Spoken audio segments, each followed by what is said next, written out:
I don't know if you've ever felt like maybe your faith is a performance, but the cool thing is that it's not a performance, it's not a recital, it's like our relationship with God, which frees us up, I think, to the whole performance thing.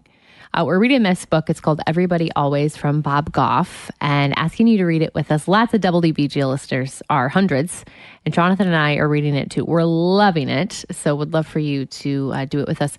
Anyway, Bob, the author, was talking about how he had to take piano lessons as a kid. Yes.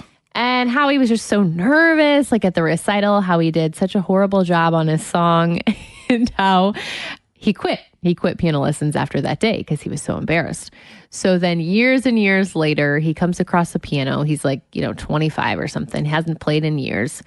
And he goes up to the piano and he plays his recital piece perfectly. With nobody probably watching or listening. Nobody so the there. pressure's off. Yeah, pressure's off. And that's how he said, like, our faith should be like, pressure is off.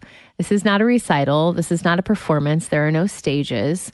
It's just us being close to God. And he says, we shouldn't need anybody to clap for us. We shouldn't need the validation for the things that we do, because the prize is that the good things that we're doing are for God. And they last, and they're meaningful, and they really mean something. And so, I mean, you don't hear this message everywhere, by the way. I mean, there are a lot of voices out there that will tell you to try harder and do better. And obviously we do want to do our best, but there's so much to it, to the whole faith thing, the journey, as opposed to just performance. Yeah, just performance and just trying to do all the right things and checking all the right boxes.